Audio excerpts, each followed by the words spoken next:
Mesdames, Messieurs, bonsoir. Vous êtes sur la télévision Labari, c'est l'heure de la grande édition. Les titres de ce journal, la présentation ce matin à la mairie de Saï du rapport de la première année de mise en œuvre du plan de développement communal 2013-2016, une initiative du ROTAB qui vise à améliorer l'exécution des actions prévues. La Jeune Chambre internationale, la JCI, a organisé ce matin une opération de salubrité dans le 2e arrondissement, suivie d'une plantation d'arbres et d'un don de matériel d'entretien à l'école Kwarategi. Une fois de plus, bonsoir mesdames, messieurs. Une bonne nouvelle pour les amateurs de la faune. Le musée national Boubouama de Niamey vient d'obtenir 2 lionceaux. La réception de ces petits animaux sauvages a eu lieu cet après-midi même en présence de nos reporters Michel Deji et Ibrahim Abdou.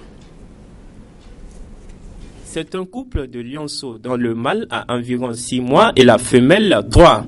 Leur acquisition en cet après-midi au musée national après leur obtention dans la région de Zander a permis à la direction de ce joyau national d'apporter un démenti catégorique aux allégations relatives à leur lieu de destination finale.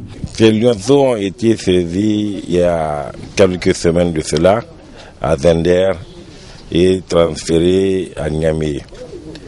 Il y a un article équivoque qui est sorti dans la presse le 13 mars dernier, dont la paternité a été attribuée au musée national. Je tiens ici à relever l'équivoque. Le musée national n'est en rien impliqué dans cette affaire. Nous sommes des professionnels de la conservation comme nos collègues de la faune. Nous n'avons d'autre but que de protéger la faune qui est mise sous notre responsabilité. Et l'article du 13 mars dernier était pour moi un non-sens, puisqu'il parlait de la convention de Ramsar. Et moi et mes collègues de la faune savent que la convention de Ramsar s'occupe des zones humides et non des grands fauves qui sont des lions et d'autres espèces encore. Donc pour moi c'était un non-sens. Et dès que j'ai vu cet article-là, j'ai rendu compte à mon ministre pour lui dire que le musée n'est à rien impliqué dans cette affaire. Et si aujourd'hui les lions sont revenus au musée, c'est à mieux. Nous contribuons autant que nos collègues de la faune à la préservation de la faune nationale. Donc je ne vois pas de problème particulier dans cette affaire. L'arrivée de ces 2 lionceaux porte ainsi le nombre de cet animal sauvage traditionnellement appelé roi des animaux à 7 au musée national Boubouama de Niamey. Un véritable motif de satisfaction pour le conservateur de ce musée. Pour rappel, en effet, les 5 anciens lions qui s'y trouvaient, dont le plus vieux est actuellement âgé de 19 ans, ne sont plus productifs. Seul donc ce nouveau couple pourra donner un nouvel espoir de leur procréation. Je le disais dans les titres, présentation ce matin à la mairie de Saï du rapport de la première année de mise en œuvre du plan de développement communal 2013-2016. Une initiative du réseau des organisations pour la transparence et l'analyse budgétaire ROTAB qui vise à faire le bilan à mi-parcours du PDC afin d'améliorer l'exécution des actions prévues pour la période 2013-2016. Souleymane Mouni Barma et Sadou Doumi pour le compte-rendu. Élaboré pour la période 2013-2016, le plan de développement communal de Saï est dans sa première année de mise en œuvre. Et c'est dans l'objectif d'informer les populations bénéficiaires et les acteurs au développement que le réseau des organisations pour la transparence et l'analyse budgétaire ROTAB a décidé de faire le bilan à mi-parcours de la mise en œuvre de ce PDC, dont le rapport fait ressortir des contraintes et autres facteurs de blocage. Vraiment, il y a un certain nombre de contraintes que nous avons relevées. et qui ont fait après vraiment l'objet de recommandations que nous souhaitons que vraiment le conseil communal de Saï puisse les mettre en œuvre pour changer en tant soit peu la mise en œuvre de l'année 2014. Les contraintes et les facteurs de blocage que nous avons vraiment observés se résument autour vraiment de la faible diffusion du PDC, qui est l'outil primordial. Effectivement, après sa réactualisation, il devait être largement vulgarisé, et la prise en compte effectivement des investissements, tant par la commune que les partenaires qui accompagnent cette dernière de la mise en œuvre des actions de développement. Les manquements constatés dans l'exécution de ce PDC se justifient selon les autorités municipales de Saï par les catastrophes naturelles enregistrées en 2013. Déjà, des efforts sont envisagés pour améliorer les actions au cours des années à venir. Nous avons déjà lancé un cri d'alarme à l'endroit des ONG pour qu'à l'avenir, quand ils veulent mener des actions, qu'ils passent d'abord par la mairie. Parce que nous avons un plan d'action à suivre. Nous avons un PDC qu'il faut suivre là vraiment. Il faut vraiment passer par la mairie. Nous allons les indiquer. Nous, à Saï, par exemple, compte tenu du changement climatique, chaque année, nous avons des inondations. Parfois, nous ne les prévoyons pas dans le PIA, le plan d'investissement annuel. Et quand il y a des dégâts, il faut y surmonter. Vous voyez, de ce côté-là, nous sommes obligés de dévier un peu du PDC ou bien du PIA pour aider les personnes sinistrées. Malgré le faible niveau d'exécution des actions prévues dans ce PDC, le ROTAB réaffirme sa détermination à accompagner les municipalités dans le cadre de la promotion de la gouvernance locale et du budget participatif. C'est difficile au Niger de mettre en œuvre un PDC. Vous savez, même au haut niveau, c'est compréhensible parce que même au haut niveau, quand le gouvernement fait des prévisions de budget par an, vous voyez le taux d'exécution, qu'est-ce que ça donne. Donc c'est la même chose, c'est à l'image du pays. Vous avez vu aussi le taux d'exécution, comment ça a été faible, et la mobilisation de fonds, ça a été faible au niveau de la commune. Donc c'est pour cela que le ROTAB accompagne les communes, et surtout des communes pour le moment, les communes dans les régions concernées par l'extraction minière et pétrolière. Parce que vous savez que ces communes-là, elles ont de plus en plus de moyens, mais sans accompagnement à proprement dit, sans accompagnement adéquat, c'est difficile de faire un bon PDC, de mobiliser les fonds pour la réalisation de ces activités. Et c'est pour cela que ça fait un moment que le ROTAB accompagne les communes de la région concernée par l'extraction, pour le moment, par l'extraction minière et pétrolière, pour le moment, pour initier et mettre en œuvre le budget participatif. Les discussions autour de ce rapport ont été riches grâce aux contributions des participants. La session s'achève par une note de satisfaction. Les journalistes présentateurs des radios et télévisions du Niger, un atelier de renforcement des capacités sur la lutte anti-tabac. Un atelier organisé par SOS Tabagisme avec l'appui de l'Union internationale contre la tuberculose et les maladies respiratoires. Le compte-rendu de Youssouf Omar. Le tabac, la substance qui tue à petit feu. Quand on décide de s'y intéresser, il est difficile de rompre malgré toutes les conséquences que sa consommation engendre.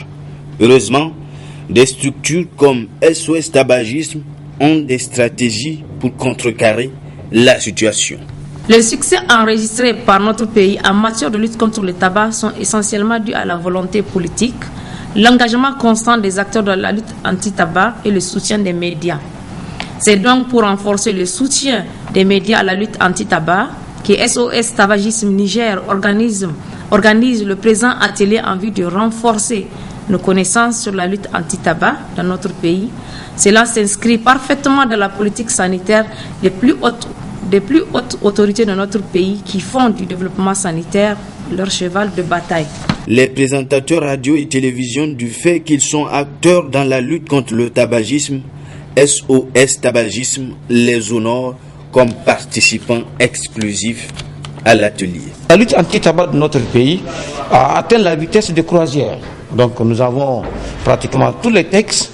Maintenant, on a besoin de leur application. Or, qui dit application dit qu'il y a velléité comment on appelle ça, de violation. Donc, s'il y a des velléités de violation, s'il y a des cas de violation, nous voulons compter sur vous, sur les médias, pour dénoncer et alerter l'opinion sur ces violations-là. Donc, c'est vraiment une mise à niveau. C'est vraiment une concertation, un rappel davantage aux acteurs des médias que nous comptons encore sur eux. Nous ne voulons pas, n'est-ce pas, donc les médias se croient abandonnés, loin s'en faut. Les médias sont des partenaires obligés pour nous et nous sommes obligés de collaborer ensemble pour promouvoir la santé dans notre pays. L'acte posé par SOS Tabagisme ce 1er avril 2014 vise à réduire la consommation du tabac et faire régresser le marketing des usines de la substance à travers la contribution des médias. Le vice-président représentant du Bureau mondial de la Jeune Chambre internationale JCI est en visite au Niger depuis le 30 mars dernier. Occasion pour les membres du Bureau national de la JCI d'organiser une opération de salubrité dans le 2e arrondissement de la ville de Niamey ce matin, suivi d'une plantation d'arbres dans la cour du CSI de Kouarategui. Le CSI de Kouarategui qui a aussi bénéficié d'un don de matériel d'entretien. Le compte-rendu de Michel Deji et Chebouguissou. Un environnement propre, tout commence par moi. Tel est le slogan sous lequel sont placées les activités de cette journée parrainée par le sénateur vice-président du Bureau mondial de la Jeune Chambre internationale. À ceux qui désirent de savoir ce que c'est que la Jeune Chambre, je voudrais répondre ceci. La Jeune Chambre est une organisation de jeunes citoyens actifs et qui sont présents dans plus de 120 pays du monde entier et qui s'engagent à créer des changements positifs dans leur communauté. La Jeune Chambre internationale est une organisation qui donne de la joie au cœur de la population, au cœur de la communauté et avec des partenaires et avec la communauté elle-même. Déjà la semaine dernière, la Jeune Chambre internationale a planté une centaine d'arbres dans une école de Beaubière. Aujourd'hui, l'appui, la contribution d'un arbre à l'amélioration des conditions de vie humaine est inestimable. Aussi, nous avons apporté des produits d'entretien, pour l'utilisation immédiate, pour améliorer les conditions de soins, d'hygiène dans le centre de santé. Et nous espérons que cela va contribuer efficacement à permettre que les agents soient à l'aise à faire leur travail et que les patients qui vont arriver ici soient également agréables à recevoir leurs soins. En réceptionnant ce don, la directrice du CSI de Kouarategui ainsi que le représentant du chef de ce quartier et celui du maire de cette entité administrative ont tous salué ce geste et rassuré les généreux donateurs qu'ils en feront bon usage. Au nom du maire du 2e arrondissement ici empêché, au nom de la population de Kouarategui, je remercie très sincèrement la Jeune Chambre internationale d'avoir bien voulu accompagner notre entité administrative dans les activités de rendre la ville de Niamey propre et créer un environnement sain à travers la plantation de ces arbres. Vraiment, nous faisons appel encore aux autres bonnes volontés de bien vouloir nous accompagner dans nos activités qui sont vraiment immenses, notamment la salubrité et vraiment la plantation des arbres, donc créer un bon environnement sain. Après le coup d'envoi de la plantation d'arbres dans l'enceinte de ce CSI, ce sont les habitants de Kouarategui qui ont emboîté le pas après être sensibilisés sur les bienfaits de cette action. Cette journée dite d'impact a pris fin par une visite guidée qui a permis à la délégation de s'enquérir des conditions de travail des agents de ce centre et d'apporter un soutien psychosocial aux patients. Les changements climatiques sont-ils imputables aux activités humaines? Tel est le thème d'une conférence débat dénommée Café citoyen qui a été organisée samedi dernier à l'Institut international de management par la Jeune Chambre internationale JCI Niamey Elite. Une conférence animée par le consultant ancien ministre Mahamad Lawan Gaya, suivie d'une plantation d'arbres dans l'enceinte de l'école primaire Barkalese de Boubiel. Retrouvons Michel Deji et Aboubakar Souley. Il s'agit pour la JCI Niamey Elite, à travers cette conférence débat, de contribuer à la formation et à l'édification de la jeunesse nigérienne sur le rôle prépondérant qu'elle doit jouer dans le but de créer des changements positifs dans plusieurs domaines, notamment celui de l'environnement. Les entreprises se soucient plus de leur place mondiale au sein du marché et de leur capital que l'environnement. Ainsi, nous ne nous préoccupons pas des générations futures. Pourtant, nous devons transmettre à notre descendance notre espace de vie. C'est dans un souci de citoyenneté active et de prise de conscience d'impact positif que la Jeune Chambre internationale Niamey Elite a inséré dans son plan d'action 2014, qui a pour thème « Tous ensemble pour un monde meilleur », cette conférence débat suivie de la plantation d'arbres fruitiers. Des actions de citoyenneté et de leadership hautement saluées par le président national de la JCI. La Jeune Chambre internationale est une fédération mondiale de jeunes citoyens actifs présents dans plus de 120 pays du monde, qui a pour mission d'offrir aux jeunes des opportunités de développement leur permettant de créer des changements positifs. La Jeune Chambre internationale a récemment élaboré un plan stratégique d'intervention 2014-2018. Et au premier niveau, la première stratégie retenue dans ce plan, c'est la stratégie de l'impact. Impacter veut dire mettre en œuvre des projets pour des solutions durables aux défis de nos communautés. Nous avons récité tous ensemble l'hymne national de la République du Niger tout à l'heure. J'espère que cet hymne a réveillé en nous le sentiment de citoyenneté et de responsabilité de chacun d'entre nous sur l'avenir de notre pays et sur l'avenir des peuples du monde d'une manière générale. Cette conférence débat centrée autour de la responsabilité de l'homme face au changement climatique a permis aux participants de comprendre que les activités et actions de chaque citoyen peuvent avoir des impacts environnementaux d'une extrême gravité, d'abord sur le plan local puis à l'échelle mondiale. C'est pourquoi les membres de la JCI Niamey Elite comptent continuer ces genres de journées d'information et d'action pendant tout leur mandat 2014 en faveur de la jeunesse nigérienne. Et puis je vous donne la lecture de cette mise en demeure adressée à la radio et télévision Labari ce jour, donc 1er avril. Le Conseil supérieur de la communication CSC a relevé que la télévision Labari a diffusé les 17 et 20 janvier 2014 une publicité des produits de la pharmacopée traditionnelle. Le CSC s'en est saisi d'office conformément aux dispositions de l'article 16 de la loi numéro 2012-34 du 17 juin 2012 portant composition, attribution, organisation et fonctionnement du Conseil supérieur de la communication CSC.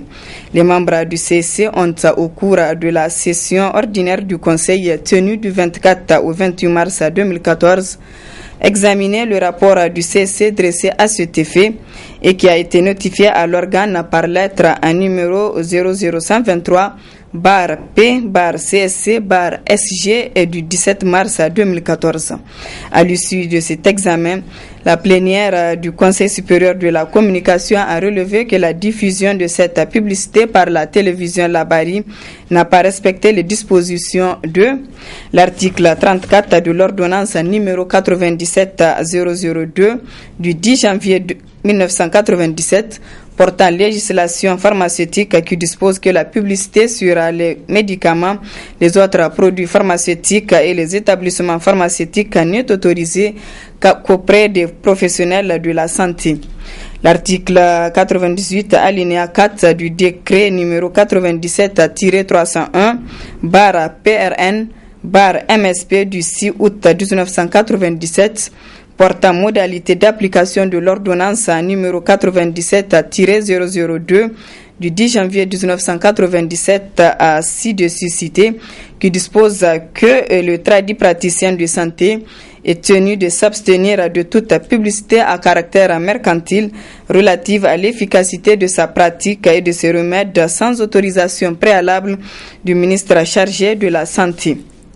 Ainsi, le Conseil supérieur de la communication, conformément à sa mission de veiller au contrôle du contenu et des modalités de programmation des émissions de publicité diffusées par les chaînes de radio et de télévision publiques, privées, communautaires et associatives, et en application des dispositions de l'article 18 de la loi numéro 2012-34 du 7 juin 2012 portant composition, attribution, organisation et fonctionnement du Conseil supérieur de la communication CSC, met en demeure l'organe de cesser de tels agissements contraires à la législation pharmaceutique du Niger. Faute de quoi le CSC sera dans l'obligation de prendre à l'encontre de l'organe l'une des sanctions suivantes prévues à l'article 20, la loi numéro 2012-34 du 7 juin 2012 portant composition, attribution, organisation et fonctionnement du Conseil supérieur de la communication CSC, l'avertissement écrit, l'amende, la suspension de l'émission pour une durée ne pouvant excéder 3 mois, la suspension de l'autorisation dans la limite d'une année, le retrait de l'autorisation.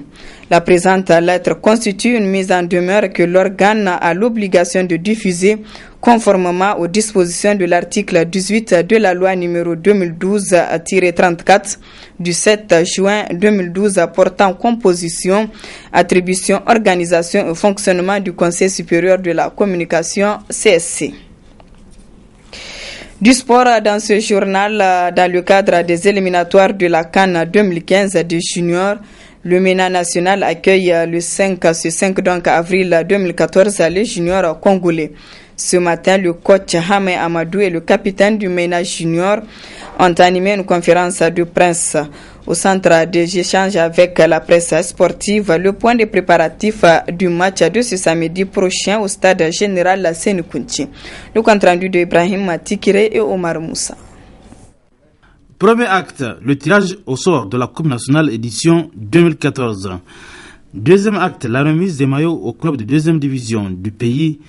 Un engagement pris et honoré par le comité exécutif de la Fédération nigérienne de football. Le respect d'un engagement qui a été pris par le comité exécutif de doter tous les clubs en équipement sportif. La cérémonie qui nous réunit aujourd'hui concernera la remise officielle d'équipements sportifs pour les clubs de D2. Ceci dénote combien des efforts sont fournis pour que les footballeurs nigériens puissent avoir des équipements adéquats et puissent pratiquer leur profession dans les conditions de travail les plus adéquates. Nous avons, peut-être que certains vont trouver que c'est arrivé un peu en retard, mais je pense qu'il est jamais trop tard pour bien faire. C'est un premier geste, toujours dans l'optique de faire en sorte que les footballeurs nigériens aient le minimum ou du moins aient tout ce qu'il faut pour pratiquer le sport et tout ce qu'il faut pour le sort de notre football. Troisième acte, la conférence de presse co-animée par l'entraîneur et le capitaine du MENA junior. Le technicien Hamé Amadou a d'abord présenté le groupe qu'il dirige depuis un mois, un effectif assez compact mais inexpérimenté. 25 joueurs ont été retenus. Sur les 25, on a fait venir, il y a un d'Agadez qui évolue en première division. Il y a 2 des Indiens, les 2 qui évoluent aussi en première division. Et le reste se trouve entre les clubs de la capitale. Ils sont presque la totalité de ce groupe et ils sont titulaires dans leur équipe de première division. Donc nous estimons qu'ils ont de la compétition de légende. Nous estimons qu'ils peuvent être à la hauteur de la tâche qui nous est assignée. Dans le groupe du MENA Junior, Ibrahim Parezo, au nom de ses coéquipiers, le capitaine du MENA Junior a promis au public un résultat satisfaisant ce samedi. Je crois que, comme vous l'avez dit, je suis dans mon temps et je veux profiter avec ce temps-là et avec la responsabilité que le coach m'a donnée pour montrer que je suis dans mon temps et Inch'Allah, je donnerai le meilleur de moi-même pour vraiment faire vibrer le stade général Sénégal. Et je vais profiter encore pour parler de l'esprit de groupe. Et je crois que, comme le coach l'a dit, nous passons un très bon moment avec lui ici au centre technique. Et les séances d'entraînement se passent très bien. Et il y a la cohésion entre les joueurs. Et il y a la solidarité. Et moi, je crois qu'avec le travail qui a pu se faire durant tout ce temps, et Inch'Allah, nous serons à la hauteur avec un bon résultat et surtout avec le public national. 0, le ménage junior condamné à gagner 3 buts à 1 ce dimanche 6 mai à Monrovia face au León Star du Libéria. Ce bilan de 6 buts à 1 sur l'ensemble de 2 matchs du 12e homme, le public. Le vainqueur de la double confrontation Niger-Congo affrontera le Bénin lors du dernier tour qualificatif de la CAN des juniors prévu en 2015 au Sénégal. Voilà, mesdames, messieurs, ici s'achève ce journal. Merci à vous de l'avoir suivi.